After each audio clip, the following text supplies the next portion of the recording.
So tonight we want to cover the second half of this list that we come up with when folks get a hold of us to help design their food plot programs.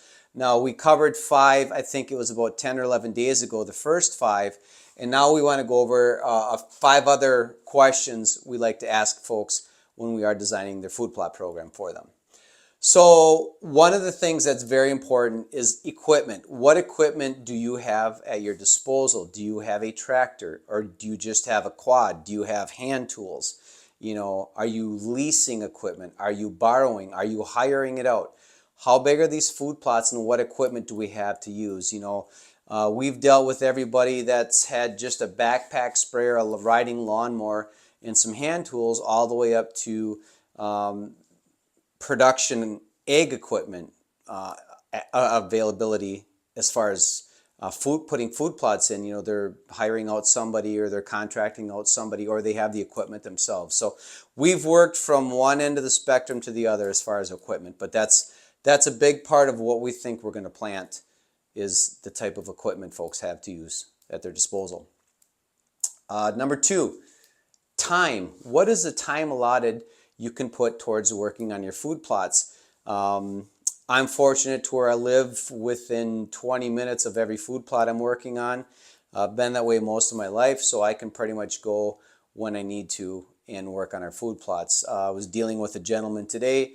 I believe he was from Massachusetts, and we were shipping his seed to his hunting property in Virginia, and he had said he only gets there, I think, 3 or 4 times a year. So he might have a different planning strategy than what somebody who can get to their food plots or their property, at a moment's notice. So that time, anytime you can work on your food plot? Do you only work on your food plots during the week? Are you what we call a weekend warrior, to where you only get to your property 3, 4, 5, 6 times a year? That's going to depend on what we think you're going to need to plant, not only for fall, but what is going to carry you over and what we're going to work on in the spring.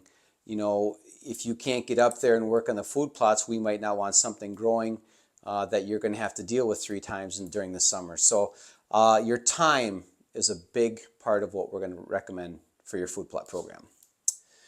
3, and sometimes this comes up, sometimes it doesn't. They might offer, hey, I only want to spend this, or I only want to spend that. And actually 3 and 4, the soil test is going to tie in together, because if they have a bad soil test and we really have to work on the inputs, it might affect what seed we're going to go with. But budget, these are the 4 most costly aspects of a food plot that I've found in all our years of experience.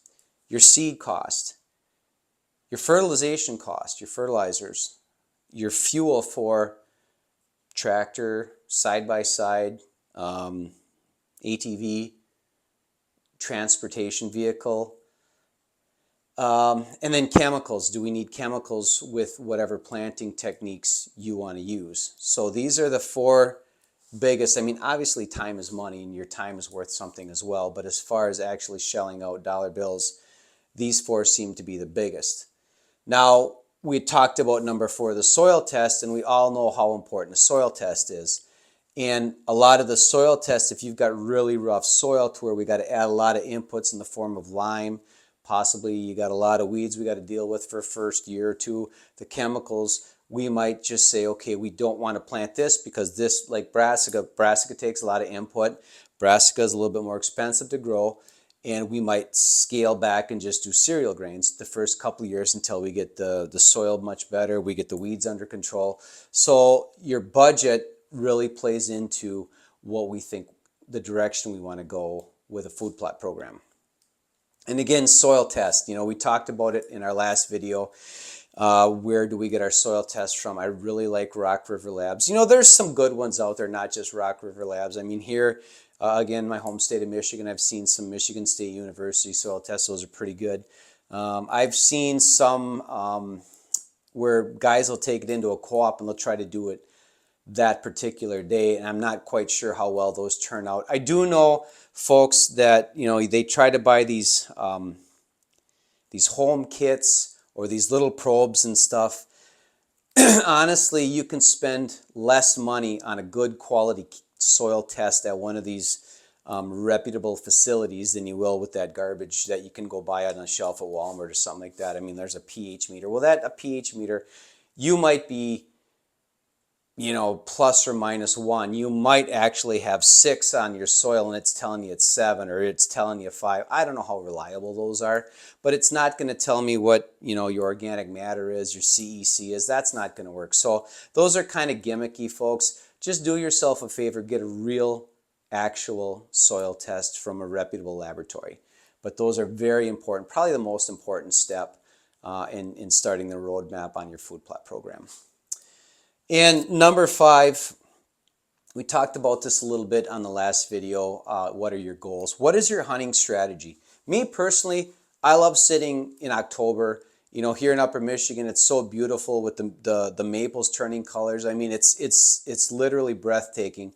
Some of the scenery, and those are some of my favorite sits. They're still on their summer food tendencies. And you're going to see a lot of deer on these food plots. They're not sparring with each other yet. They're not afraid of each other yet. I personally really enjoy early to mid, sometimes late October food plot sits. So I do a lot of my strategy around there. Am I going to kill a giant buck that way? Maybe, maybe not. I really don't care. I just enjoy that. That's me personally. So early season. Do you like early season? There's a lot of states out there that you can hunt early September. I know our neighboring state, Wisconsin, here, I believe it's the second week of September. So there's a strategy there that we want to do a lot of heavy greens. Okay, are you hunting October? Here in Michigan, Iowa, I believe Illinois, you're October 1st. Okay, do we need to set up something a little bit different? I've done a lot of hunting in Illinois. A lot of brown fields there, folks. So we would be, when we work with folks in Illinois, we're looking at some green around those brown bean fields and those brown cut corn fields. So what is your strategy? Where are you? And are we hunting in Illinois? Do you like to hunt during the rut? You don't want to hunt early season. Maybe we can back some of that food back and gear up more towards the cooler weather. Rifle season, typically most rifle season in this country, I know in the Midwest, usually early, mid to late November. Okay, are we going to gear up for that? Do you not archery hunt? Are we going to just strictly rifle hunt it? So we can maybe take some of the early season food out. We might not have any perennials in there. Or do you like the late season gun hunt? Okay, that's all going to dictate what we recommend on our food plot strategy, on our food plot plans that we design for you. So if you've got a food plot program question, by all means, ask in the comments below. You can reach out to us. We've been talking to a lot of folks. We've been designing a lot of food plot programs, folks. We do a really good job with it. I'm sure we can help you. We've got a product on the shelf for just about everybody's situation. When we're talking about equipment, I have seen some equipment that's been homemade. There's a lot of ingenious people in this country, and I love to see that. They build something, and I'm kind of looking at it. I'm looking at pictures, and I'm talking to them on the phone, and I'm going, what in the heck is this? It's a really neat looking piece of equipment, and they kind of describe how it works, and we kind of work around that. But folks, there's hundreds of ways to plant these food plots with. There's different equipment. There's tractors, there's quads, there's dozens of pieces of equipment that can go behind a machine. No-till, you are tilling, you're spraying Roundup, you don't want to spray, you want to crimp. There's so many ways to put a food plot program in, folks. We can work with anybody. We have worked from one end of the spectrum to the other on food plot programs. We'll make something work for you. We've got products that'll work for you. So if you need to get a hold of us, reach out. I hope this answers any questions you have. Maybe it stirred something in the back of your mind that you do want to answer, or you do want to ask a question. So reach out to us. We'll make sure we get back to you. So thanks for watching, folks. Thanks for helping the channel grow, and we'll see you in a few days.